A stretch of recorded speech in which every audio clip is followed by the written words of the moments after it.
ಸಾಹಿತ್ಯಗಾರ Hattanur ರಾಜುಗ master ಆಗಿರ್ತಕ್ಕಂಥ ಯಾರಿಪ್ಪ ಗುರುಗಳು? ಎಂಕಚ್ಚಿ ಬೀರನ master ಹಾಗೂ ಸಂಗೋಗಿ ಹೂವನ ಪೂಜಾರಿ ಪವಿತ್ರ ಪಾದಕ್ಕೂ ಕೂಡ ಅನಂತ ಕೋಟಿ ದೀರ್ಘ ದಂಡ ಹೊತ್ತ ಪ್ರಣಾಮಗಳನ್ನು ಸಮರ್ಪಣೆನ ಮಾಡಿ ಅದಕ್ಕೆ ತಮ್ಮ ಏನಾಗದ್ರಿಪ್ಪ? ಜ್ಞಾನಿಗಳೊಂದು ಮಾತು ಹೇಳ್ತಾರ. ಏನ್ ಹೇಳ್ತಾರಿಪ್ಪ? ಜಂಬೂ ದೀಪ ನವಕಂಡದೊಳಗ ಅದು ಜಂಬೂ ದೀಪ ನವಕಂಡದೊಳಗ ಪ್ರತಿ ಒಳಗ ಕೇಳಿರಣ್ಣ ಎರಡಾಳಿನ ಭಾಷೆ ಕೊಲ್ಲುವನೆಂಬ ದೇವನದ ಭಾಷೆ ಆದ್ರೆ ಗೆಲ್ಲುವನೆಂಬುದು ಭಕ್ತನ ಭಾಷೆ ಅನ್ನತಕ್ಕಂಥ ಮಾತನ್ನ ಹೇಳಿ ಬಾಳೆನ ಹೇಳಲಾರದೆ ಬಾಳೇನು ಮಾತಾಡ್ಲಾರ್ದೆ ಈ ಸದ್ಯಕ್ಕೆ ಮುತ್ತನ ಫೋಡಾಗ ಎದಕ್ಕೆ ಬಂದಿದ್ದೇವೆ? ಜಾತ್ರೆಗೆ ಬಂದಿದ್ದೆವು. ಜಾತ್ರೆಗೆ ಬಂದು 360 ದಿನ ನಮ್ದು ಸಂಸಾರದೊಳಗೆ ಕಳೆದು ಹೋಗ್ಯಾದ. ಈ ಮುತ್ತದ ಪೌಳಾಗ ಬಂದು ಇವತ್ತ ಜಾತ್ರೆ ಒಳಗೆ ಜಾಗರಣೆ ಮಾಡ್ಬೇಕಾಗ್ಯದ. ಬಂದು ನಮ್ಮ ಕಡೆ ಕಾಲ ಚಾಚಿ ಮುಕ್ಕೊಂಡಾರ. ಮುಕ್ಕೊಂಡವ್ರಿಗೆ ನಾವೊಂದು ಮಾತು ಹೇಳ್ತಾ, ಇದು ಖೌದಿ ಯಾರಿಗೂ ಬಿಟ್ಟಿಲ್ಲ. ಈ ಖೌದಿ ಒಳಗೆ ಕಡೆಕಾಗಬೇಕಂದ ಜಿಗಿಜಿಣಿ ಖೌದಪ್ಪ ಮಹಾರಾಜ. ಖೌದಪ್ಪ ಬುತ್ಯ ಮೈ ಮ್ಯಾಗಿನ ಬಟ್ಟಿ ಹರಿದು ಹೋಗ್ತಿದತ್ತ. ಅದು ಅವಾಗ ಅವ್ರ ಅವು ಅಂದತ್ತ ಏನು ಮೊದಲನೇ ಹೆಸರು ಸಿದ್ದಪ್ಪ ತಿತ್ತು. ಆ ರವ್ವ ಬ್ಯಾಸಗಿ ಬಿಸಿಲಾಗ ಖೌದಿ ಹೊಲಿತ. ಸಿದ್ದಪ್ಪ ಯಾರು? ಸಿದ್ದಪ್ಪ ಮುತ್ತನ ತಾಯಿ. ಹೌದು.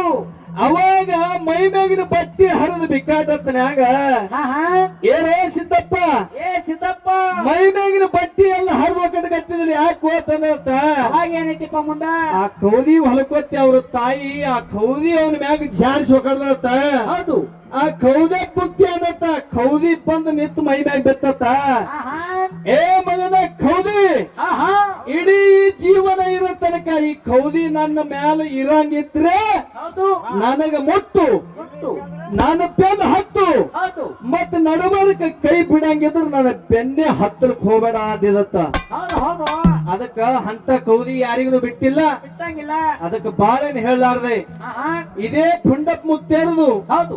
ಇವತ್ತು ಹೆಂಗಪ್ಪ ಅಂತಂದ್ರ ಮೊದಲು ಪುಂಡಪ್ ಮುತ್ಯಾಗ ಮೆರವಣಿಗೆ ಮಾಡ್ತಿರತ್ತೆ ಎತ್ತಿನ ಗಾಡ್ಯಾಗ. ಹೌದು ಹೌದು. ಯಾಕಂದ್ರ ಯಾರೇ ನಮ್ಮಂತ ಬೀಗರಾಗ್ಲಿ ಇವತ್ತು ರೊಕ್ಕ ಇದ್ದವ್ರು ಬಂದು ಕೈ ಹಿಡಿದ್ರು ಒಂದಿನ ಪಟ್ಟನ ಬಿಟ್ಟು ಹೋಗ್ತಾರ. ಹಂಗ ಮುತ್ಯ ಒಂದ್ ದಿನ ಮೆರವಣಿಗೆ ಊರಾಗ ನಡೆದಿತ್ತ. ಮುತ್ಯನ ವಯಸ್ಸು ಜರ ಜಾಸ್ತಿ ಆಗ್ಯದ ತಿಳ್ಕೊಂಡು ನನ್ನಂತ ಒಬ್ಬ ಅಜ್ಞಾನಿ ಮನುಷ್ಯ ಮುತ್ತರಿಗೆ ಜರ ಜೋಲಿ ಹೋಗ್ತದ ಕೈ ಹಿಡಿತೀನಿ ಅಂದತ್ತ. ಪುಂಡಪ್ ಮುತ್ಯ ಮನುಷ್ಯಾಗಂದತ್ತ ಏ ತಮ್ಮ ನೀನು ನನ್ನ ಕೈ ಹಿಡಿತೋ ಹುಚ್ಚ, ನೀವ್ ಒಂದು ದಿನ ಪಟ್ಟನ ಬಿಡ್ತಿ ಜೇರು ನಿನ್ನ ಕೈ ಹಿಡಿದಂದ್ರೆ ಜಗತ್ತದೊಳಗೆ ನಿನ್ನ ಕೀರ್ತಿ ಮುಟ್ಟಿಸ್ತೀನಿ ಮ್ಯಾಲಕ್ಕೆ ಅಂತ ಹೇಳದತ್ತ. ನಾ ಹಿಡಿದಂದ್ರೆ ನಿನ್ನ ಕೈ ಯಾವತ್ತೂ ಬಿಡಲ್ಲ, ನೀ ನಡಬಾರ್ಕ ಬಿಡೋದಪ್ಪ.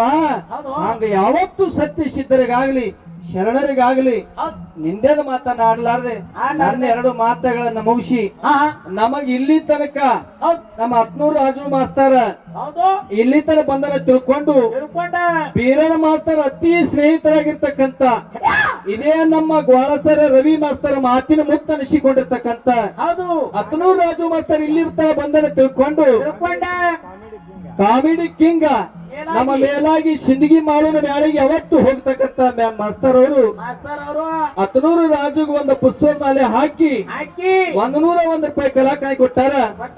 ಅವ್ರು ಮಾಡುವಂತ ಕೆಲಸದಲ್ಲಿ ಬೀರದೇವರು ಮಾಳಿಗೆ ಅಮೋಕ್ಷಿತ ಓದಿಸಿದ ಬಿಳಿಸಿದ ಬಿಲ್ಲಾಡಿಸಿದ ಪೊಂಡಲಿಂಗ ಮಹಾರಾಜ ಸಕಲ ಸಂಪತ್ತು ಕೊಟ್ಟ ಕಾಪಾಡ ಭಗವಂತನ ಬೇಡಿಕೆಂತ ಹಣವನ್ನು ಸ್ವೀಕಾರ ಮಾಡಿ ಖಾಲಿ ಹಾಡಿ ಒಂದು ಕೊಡು.